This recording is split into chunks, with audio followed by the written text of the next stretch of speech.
No Evangelho de João, capítulo 10, versículos de 9 a 13, está escrito: Eu sou a porta. Se alguém entrar por mim, salvar-se-á, e entrará, e sairá, e achará pastagens. O ladrão não vem senão a roubar, a matar e a destruir. Eu vim para que tenham vida e a tenham com abundância. Eu sou o bom pastor.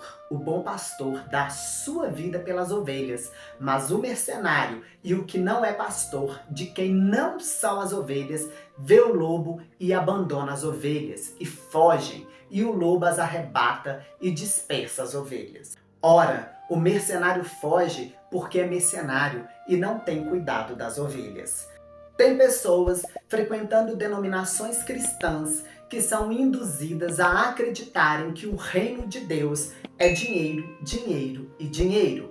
Pessoas que são enganadas acreditam que Deus só vai abençoá-las se pagarem e que o demônio vão destruí-las se não pagarem. Você sabia que tudo isso é mentira? É um engano, é uma grande farsa que muitos falsos profetas utilizam para tirar vantagens de seus membros e lucrar? Isso é uma fraude, é antibíblico. Então, como esse tema deve ser abordado dentro das igrejas nos dias atuais? Preste bastante atenção nos 3 vídeos sobre o tema. Confira as informações passadas na Bíblia, para você não ser mais enganado por ninguém. A primeira coisa a se fazer quando uma pessoa começa a frequentar uma igreja é buscar a Deus. Esquece dinheiro. O pastor vai pregar a palavra, ele pode fazer uma chamada para os membros participarem de uma campanha, ele vai pedir para os membros ofertarem e entregarem os dízimos. Porém, se você acabou de chegar na igreja, não faça nada, absolutamente nada pela emoção, porque você vai se arrepender e depois vai colocar a culpa no pastor e na igreja. Então, o que fazer? Sempre a primeira coisa a se fazer é uma análise de si mesmo. No Evangelho de Mateus, capítulo 19, do versículo 16 em diante, tem um exemplo. Um jovem muito rico chegou para Jesus e perguntou: Mestre, o que devo fazer para alcançar a vida eterna? Jesus disse: Se queres alcançar a vida eterna, obedeça os mandamentos. O jovem perguntou: Qual deles? Jesus disse: Não matarás, não cometerás adultério, não furtarás, não dirás falso testemunho, honra teu pai e tua mãe e ame o teu próximo como a ti mesmo. O jovem disse: Tudo isso tenho guardado desde a minha mocidade. Que me falta ainda? Jesus respondeu: Se queres ser perfeito, vai, vende tudo o que tem, dê aos pobres e terá um tesouro no céu. Em seguida, vem e siga-me. E o jovem, ouvindo esta palavra, retirou-se triste, porque possuía muitas propriedades. Nessa história, quando o jovem chegou para perguntar para Jesus como alcançar a vida eterna, a primeira coisa que Jesus disse: ame a Deus com todo o seu coração, toda a sua alma e todo entendimento. E em seguida, ame o seu próximo como a si mesmo. Somente depois disso, Jesus tocou na ferida do rapaz. Jesus não disse para ele vender tudo o que tinha para devolver os dízimos e ofertas.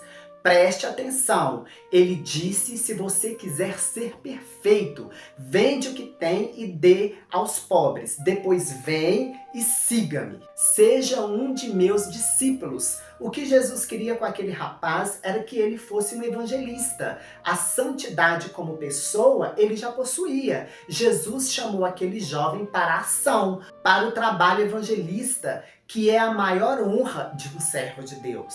Ele não ia ficar pobre, ele ia subir de nível. Afinal de contas, era isso que o jovem queria alcançar, a vida eterna. Porém, quando Jesus lhe entregou a vida eterna com honras, ele não aceitou, porque ele tinha muito mais apego ao dinheiro. Contudo, para Jesus, você deve buscar em primeiro lugar o reino de Deus e sua justiça. Eliminar de sua vida tudo que te afasta de Deus. Depois, você terá condições de dizimar e ofertar com clareza e em seguida agir. Agir como? Como uma oferta viva no altar, que serve de exemplo para outras pessoas. Elas vão olhar para você e desejar com todo o coração o que você tem. Contudo, Para não deixar nenhuma dúvida, vou dar outro exemplo que está no Evangelho de Lucas, capítulo 19. Jesus estava chegando em Jericó e um homem muito rico, a qual a origem da riqueza não era lícita, que não guardava os mandamentos, não amava a Deus com todo o seu coração e que não amava o próximo como a si mesmo, resolveu dar o primeiro passo e foi conhecer Jesus.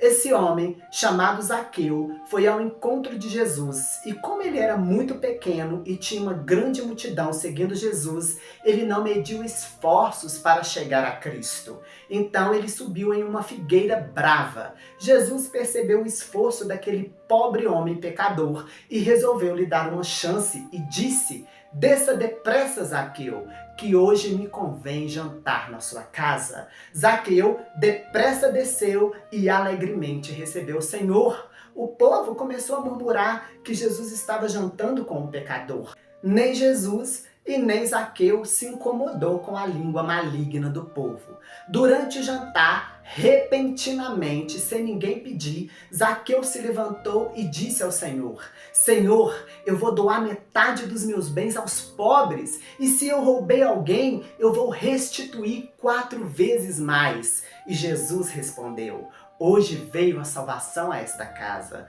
pois este também é filho de Abraão, porque o Filho do Homem veio buscar e salvar o que havia perdido." Observe como essa história é parecida com a do jovem rico. O jovem rico era justo, porém ele era avarento. O dinheiro era o seu mestre. Zaqueu, em contrapartida, era um pecador, um ladrão. Porém, quando ele buscou a conhecer a Deus, ele fez uma análise pessoal e quis se livrar de tudo que o afastava do Senhor. Ele voluntariamente abriu mão daquilo que o afastava de Deus. Ele não ficou pobre, ele doou somente metade de seus bens e corrigiu seu comportamento de corrupção. A primeira coisa que um pecador deve fazer na igreja é buscar a Deus de todo o coração e de todo entendimento. Em seguida, buscar conhecer a vontade de Deus, a fim de estar apto para abandonar o pecado. Quando você fizer isso, ficará muito fácil dizimar e ofertar. Ninguém vai precisar te pedir, isso será uma consequência da sua conversão, da sua libertação e da sua comunhão com Deus. Você fará isso e todas as outras coisas também. Será justo com sua família, no seu trabalho, obediente aos seus pais, será amigo, um bom vizinho, será honesto, de confiança e tudo mais. Perceba que o cristianismo está relacionado a uma vida de santidade e prosperidade. Essas coisas você não compra, você conquista com um relacionamento correto com Deus. Para resumir, o cristão convertido deve sim ser fiel nos dízimos e nas ofertas.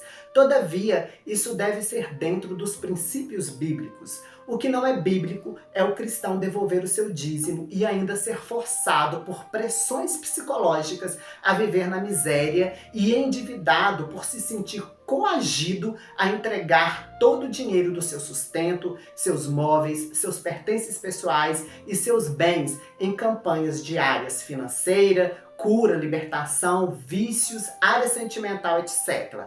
Então, qual é a maneira correta de dizimar e ofertar? O dízimo é 10% de seu salário líquido mensal. A oferta é diferente porque vai depender de quem e como você deseja ofertar. Os dízimos e as ofertas servem para expandir a obra de Deus, sustentar os obreiros e para as denominações cristãs ajudarem os seus membros.